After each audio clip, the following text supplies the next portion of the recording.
Voice of Korea. This is Voice of Korea.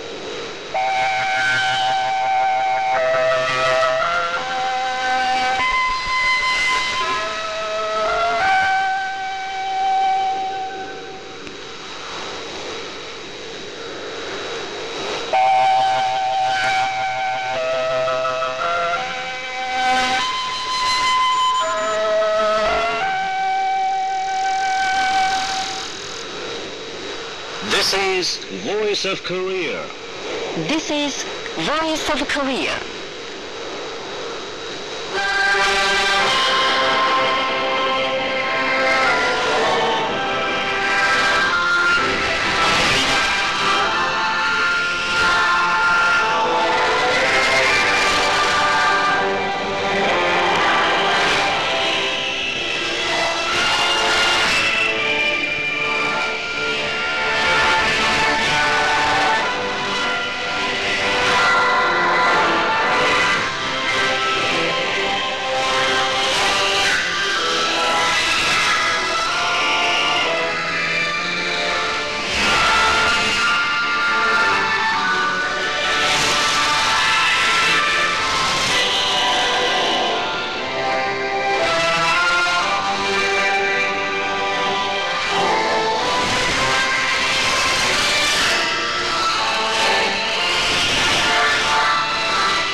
Now we begin the English language transmission from Pyongyang, the capital of the Democratic People's Republic of Korea. We now present a mixed chorus, Song of General Kim Il-sung.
Here is a new chorus, Song of General Jong-il.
The ceremony of the Korean People's Army was solemnly held in the square of the Kumsan Palace of the Sun on the 25th, on the occasion of the 81st anniversary of the founding of the Korean People's Army.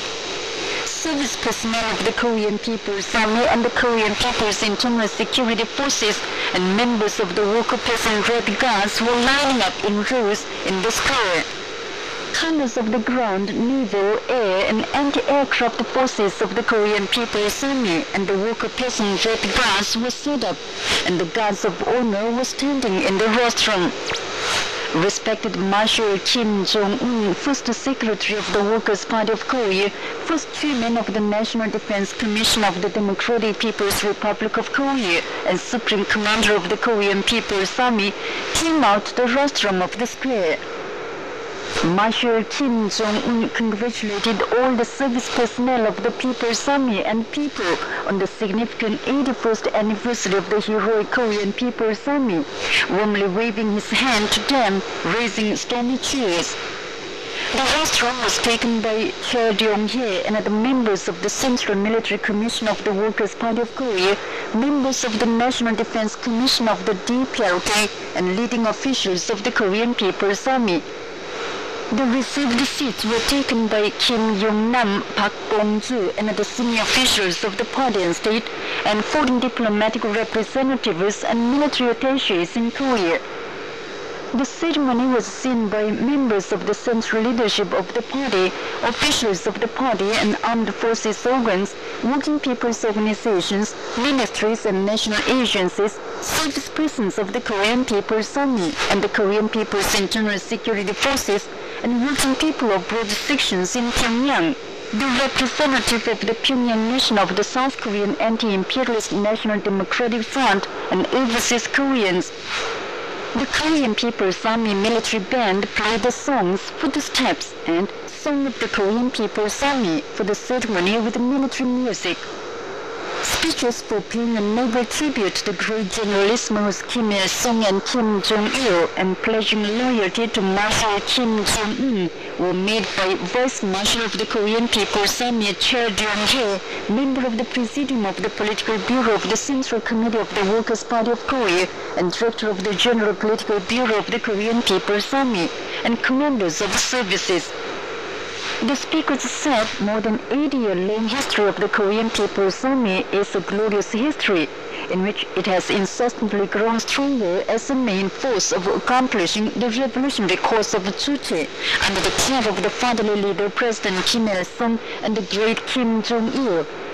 It is a history of victory and great feats in which the army has firmly defended the party and the leader, the country and the people, frustrating the vicious challenges and warmovers of the enemy at every step. They expressed the burning resolve of the entire service persons of the People's Army to accomplish the revolutionary cause of Juche, pioneered in the forest of Mount Baekdu with the invincible arms, remaining loyal to the leadership of the respected Supreme Commander Kim Jong-un in the van, true to the instructions of the great generalissimus Kim Il-sung and Kim Jong-il. A resolution was adopted at the ceremony. Then, marching in file was done in celebration of the 81st anniversary of the Korean People's Army. Limousines carrying the smiling portraits of the great Kim Il-sung and Kim Jong-il passed through the square, escorted by the column of colors. Service persons of the Korean People's Army and the Korean People's Internal Security Forces and members of the Worker Peasant Red Guards majestically marched past the tribune of honor to the tune of the solemn band music. Marshal Kim Jong-un waved back to those marching past the tribune of honor. All the participants extended the greatest honor to Marshal Kim Jong-un. Airplanes made a demonstration flight in the sky over the Kumsusan Palace of the Sun. Respected Marshal Kim Jong-un warmly waved his hand to the people wrapped in excitement and joy. The Finnish National Committee for the Study of the Juche Idea and the Russian Association for the Development of Friendship and Cooperation with Foreign Countries recently published in book form the famous work of respected Kim Jong-un on bringing about a revolutionary turn in land administration in line with the demands for building a thriving socialist country. Publishing ceremony was held at the Finnish National Committee for the Study of the Juche Idea. Russian internet homepages recently reported of the revolutionary activities of a Supreme Commander of the Korean People's Army, Kim Jong-un. The internet homepage of the Russian Group for Solidarity with the DPRK posted news that Kim Jong-un, together with members of the Central Military Commission of the Workers' Party of Korea and the National Defense Commission of the DPRK and leading officials of the Korean People's Army, visited the Kumsusan Palace of the Sun and paid deep respect to the great leaders Generalissimus Kim Il-sung and Kim Jong-il on the occasion of the Day of the Sun. The internet magazines Hanbel Juno and Renchichi reported the news that Kim Jong-un saw the sports games of teachers and employees of military academies held on the occasion of the Day of the Sun, and together with Pyongyang citizens appreciated the concert of the Unhas Orchestra in celebration of the Day of the Sun. Foreign newspapers recently featured the Day of the Sun, the birth anniversary of the great leader President Kim Il-sung. The Russian newspapers Nash Dom Suchi, SM Nomer Azin, and Patriot, and the Indian newspapers New Delhi Times and Indian and World Event dedicated one whole page each to special articles of different titles, illustrated with the portraits of smiling Kim Il-sung, photographs of the great generalissimus Kim Il-sung and Kim Jong-il, and respected Marshal Kim Jong-un, and pictures of the bronze statues of the generalissimus on Mansu Hill. The Kwedi newspaper Al Rai carried an article titled President Kim Il-sung, the eternal son of Juche. Rosanita Campos, Vice President of the Party for Free Motherland of Brazil, issued a press statement titled President Kim Il-sung is the paragon of humankind on the occasion of the Day of the Sun. The statement spoke highly of the undying exploits performed by the great leader President Kim Il-sung in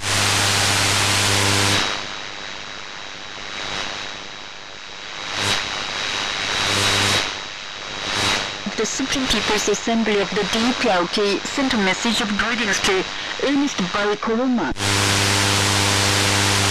on the 22nd, on the occasion of the 52nd anniversary of the independence of Sierra Leone. The message wished the Sierra Leonean president a great success in his work for national unity and socio-economic development, expressing the belief that the friendly and cooperative relations between the two countries would be further expanded and developed in the future. Kim Jong-un, President of the Presidium of the Supreme People's Assembly of the DPRK, sent a message of greetings to Jacob Gedele Hulekisa, President of the Republic of South Africa, on the 23rd, on the occasion of the Day of Freedom, the National Day of South Africa. The message hoped that greater successes would be achieved in the work of the President and government of South Africa for the prosperity of the country, well-being of the people, and regional peace. It expressed the belief that the friendly and cooperative relations between the two countries would be further strengthened and developed in the future. The 13th May 21st Architectural Festival and the 8th Symposium on Architectural Beauty will be held in Pyongyang between May the 6th and the 10th. The festival will include architectural designing prize contest, presentation of scientific papers on construction and architecture, and contest of construction designing support programs and multimedia programs. Presented to the festival will be architectural designs and papers, architectural designing programs, and multimedia programs selected at the provincial festivals.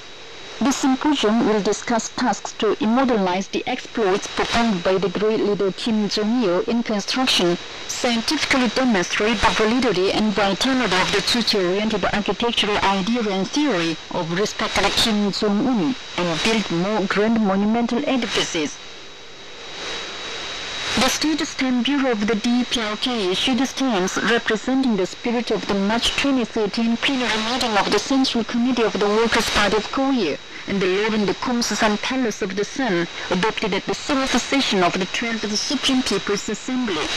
Seen in one of the stamps are words, March 2013 plenary meeting of the Central Committee of the Workers' Party of Korea, March 31st, Choche 102 or 2013, and Lionel simultaneously carrying on the economic construction and the building of nuclear force.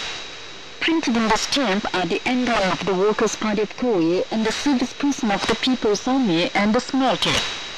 The rare stamp carries in its upper part the words in commemoration of the adoption of the Lord and the Kumsan Palace of the Sun and April the 1st to 102 or 2013.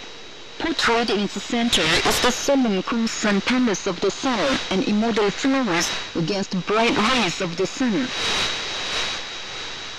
Mswati III, King of Swaziland, received Cho Yong-man, DPRK Ambassador Extraordinary and Plenipotentiary to the country on the 19th. The Korean ambassador conveyed the greetings of respected Kim Jong-un to the king. He also conveyed the regards of Kim Jong-un, President of the Presidium of the Supreme People's Assembly of the DPRK. The king expressed deep thanks for it and requested the Korean ambassador to convey the warm and friendly regards of his own and the people of Swaziland, wishing Kim Jong-un good health and success in his work.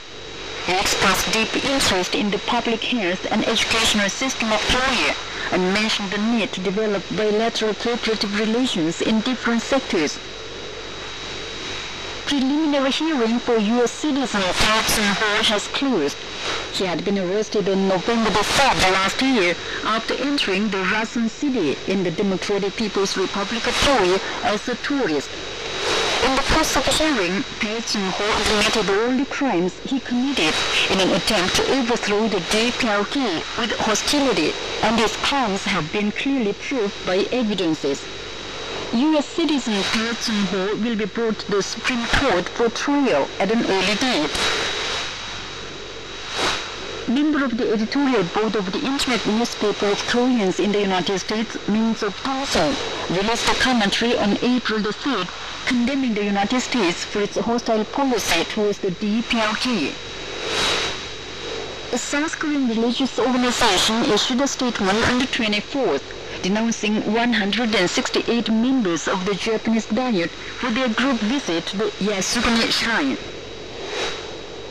The press statement issued by a spokesman for the DPRK Foreign Ministry denouncing the United States for its human rights racket was reported on the 23rd and the 24th by the Chinese People's Daily, internet homepages, Xinhua Network, News Network, Broadcasting Network, Guangming Network, and Reference News Network, and Hong Kong Phoenix Satellite Television, the Russian Editorials, and Internet News correspondent of the USAP. The joint statement was issued by the Peruvian Committee for Remembering Generalissimo Kim Jong-il and the Peruvian Committee for Friendship and Solidarity with the Peoples, and a statement by the Peruvian Group for the Study of Kim Il-sungism, Kim Jong-unism on the 19th in support of the ultimatum of the Supreme Command of the Korean People's Army, the statement of the Policy Department of the National Defense Commission of the DPRK, and the press statement of the spokesman for the Ministry of Foreign Affairs. The Society for the Study of the Affairs of the Korean Peninsula of the Japanese New Socialist Party recently made public a statement in denunciation of the U.S.-South Korea joint military exercises. The Chinese website The Fourth Media recently posted an article under the title, "International Situation Today is Decided by the DPRK." The article said the United States has long made desperate efforts to stifle the DPRK, but sustained bitter defeats. It said Korea is a practical new force determining the trend of the situation on the globe. Noting that the international situation is led by the DPRK, not by such a big power as the United States, the article said Korea attempts to bring the United States to the final trail of history. And that's the end of the news read by Kim Hyun-ok. This is Voice of Korea. Please enjoy female sextet, Our Leader Loved by the People.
Now you'll enjoy a female trio and Pang-chan, The Unreliable Life.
line of Workers' Party of Korea on simultaneous building of the economy and nuclear armed force.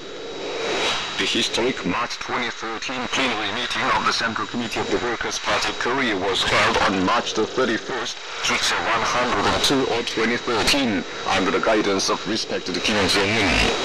The plenary meeting advanced a new strategic line on building both the economy and nuclear armed force simultaneously in conformity with the prevailing situation and the law-governed demand of the development of revolution.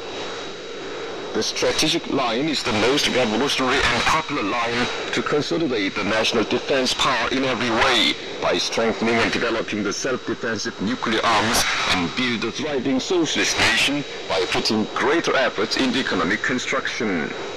The line is a brilliant succession of the original line of simultaneously carrying on the economic construction and defense upbuilding presented and thoroughly implemented by the great generalissimos Kim Il-sung and Kim Jong-il, and its development in depth onto a new high stage. The great leader generalissimo Kim Il-sung, ever victorious, iron-willed, brilliant commander and genius of creation and construction, put forth the original line on simultaneously carrying on economic construction and defense upbuilding in the 1960s. He wisely led the struggle to implement the line and turn the DPRK into a powerful socialist country, independent, self-supporting, and self-defensive, no enemy dares to challenge. Generalissimo Kim Jong-il, unparalleled son of Jong-un and peerless patriot, accomplished the great national cause of building a nuclear state by leading the acute nuclear confrontation with the U.S. imperialists to victory, standing at the head of the trying long march of Jong-un in the unprecedented time of ordeals when the world socialist system crumbled and the anti-socialist offensives of the imperialist allied force were concentrated on Korea. The line on simultaneous building of the economy and nuclear armed force is a crystallization of the unshakable faith and will of the Workers' Party of Korea to remarkably strengthen the self-defensive nuclear armed force, representing the definite idea of national independence of the great generalissimos and the eventful history of the Jong-un revolutionary leadership, and thus finish the confrontation with the United States and build the best power, a people's paradise on this land.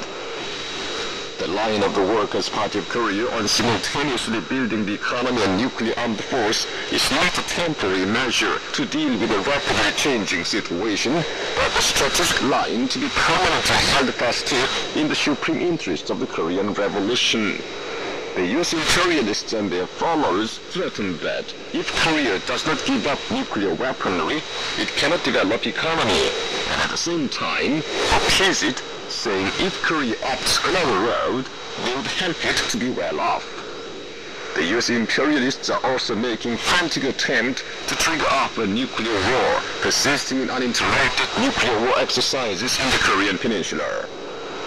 Under the condition that the world's largest nuclear state, the United States, poses consistent nuclear threat to Korea, Korea is compelled to hold fast to the nuclear treasure sword and tremendously strengthen the nuclear weaponry qualitatively and quantitatively. The nuclear weaponry of Korea is the life of the nation, a national treasure of the will-be reunified Korea, which cannot be abandoned nor battered for an amount of gold, as long as imperialism remains on the earth and nuclear threat exists. When the line of the Workers' Party of Korea on simultaneously building the economy and nuclear armed force is permanently held fast to, and the self-defensive nuclear shield is more firmly strengthened, it is possible to foil the movements of the U.S. imperialists to trigger off a nuclear war on the Korean Peninsula and fully demonstrate the might of Jong-un Korea. Only when an economic giant is built, guaranteed by powerful military might, can the Korean people enjoy the favor and benefits of socialism and be better off than others. The Korean people will thoroughly implement the line of simultaneous building of the economy and nuclear armed force, and build Korea as a great political power, military power, socialist economic power, and civilized power, which will lead the era of independence. You've been listening to an account under the title, Line of Workers' Party of Korea on Simultaneous Building of the Economy and Nuclear Armed Force. This is Voice of Korea. Now ranger your fingers on our party. Korea forward. contribute for economic development and nuclear arms build-up.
The United States is the mastermind of nuclear threat on the Korean Peninsula.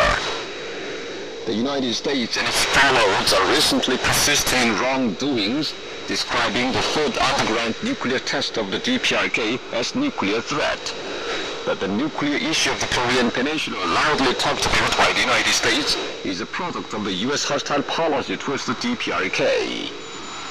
The United States triggered off a war of aggression in Korea in June 1950 and shipped nuclear weapons into South Korea in August, and towards the close of that year, hinted the plan to drop 30 to 50 atomic bombs in the Korea-China border area. Truman and Eisenhower, who were U.S. presidents during the Korean War, repeatedly schemed to use atomic bombs in the war and did not hesitate to issue instructions on putting bombers on standby facility for immediate use of atomic bombs. After sustaining an ignominious defeat in the Korean War, the United States persisted in new war moves, posing more vicious nuclear threat to the DPRK. In July 1957, the United States started to arm the U.S. forces in South Korea with nuclear weapons. It regrouped the U.S. division in South Korea into Atomic Division with tactical nuclear arms, and since then brought in various kinds of atomic and guided weapons. After the Vietnamese War, the United States declared South Korea as a front defense area and actively promoted a policy on turning South Korea into a nuclear base. In May 1975, the then U.S. Secretary of Defense told the press conference that South Korea is a front defense area of the United States, and stated that front defense area means an area where nuclear arms are sighted. A member of the U.S. House of Representatives told the Congress that the United States has already shipped more than 1,000 nuclear weapons into South Korea and deployed 54 nuclear-capable planes. In the 1980s, the United States, more doggedly persisting in the policy of strength, accelerated the modernization of the nuclear equipment of the U.S. forces in South Korea. It built or expanded many nuclear attack bases and nuclear depots. As a result, South Korea was turned into the world's largest nuclear forward base, bristling with nuclear bombs, shells, warheads, and mines, nuclear carrier means, and nuclear bases and depots. The U.S. nuclear threat became more undisguised in its announcement of plan to use nuclear weapons.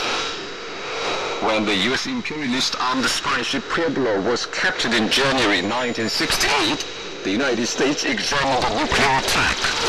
When the spy plane EC-121 was shot down in the territorial air of the DPRK in April 1969, tactical bombers loaded with nuclear weapons were put on standby, and then U.S. President Nixon announced their plan to use nuclear weapons, saying it has been decided to approve of the use of atomic bombs in case of the DPRK's counterattack. During the Bush Jr. administration in the early 2000s, the blackmail to use nuclear weapons became more naked. In June 2001, Bush made public what they call North Policy Statement and suggested possible use of military force, including nukes, in case the DPRK does not accept the U.S. demands such as allowance of nuclear inspection, suspension of missile development and launch, and reduction of conventional arms. In 2002, the U.S. imperialists announced that when emergency situation was created in the Korean Peninsula, the U.S. forces may use nuclear weapons first and will develop small nuclear weapons for destruction of underground facilities, and thus made a preemptive nuclear attack on the DPRK a fait accompli. The present Obama administration also named the DPRK a target of preemptive nuclear attack and is constantly intensifying nuclear threat.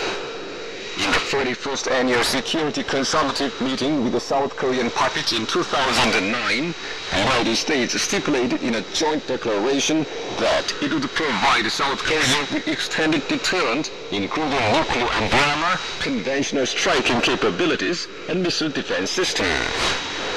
The provision of the extended deterrent of the United States means that it would bring in huge nuclear arms without restriction under the signboard of protecting South Korea with nuclear umbrella and mount a preemptive nuclear attack on the DPRK at any moment. In February 2011, the U.S. Weapons of Mass Destruction Policy Coordinator Seymour announced at a press conference that at present, the United States can sufficiently defend South Korea with nuclear combat force around the Korean Peninsula, including nuclear submarines and overseas U.S. military bases. The U.S. forces and the South Korean army have drafted many North-targeted war plans and are promoting preparations for their implementation through the Key Resolve, Fall Eagle, Ultra Freedom Guardian, and many other large-scale joint military exercises conducted every year. Facts clearly show that the mastermind of nuclear threat on the Korean Peninsula is none other than the United States. You've been listening to an account under the title, United States is the mastermind of nuclear threat on the Korean Peninsula. This is Voice of Korea. Here is a piano concerto to a decisive battle.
Dear listeners, with this we conclude the English language service of Voice of Korea from the Democratic People's Republic of Korea. Voice of Korea presents its English language service for Southeast Asia between 5 and 6 hours UTC on 13,650 kHz and 15,105 kHz, and between 10 and 11 hours UTC on 11,745 kHz and 13,650 kHz.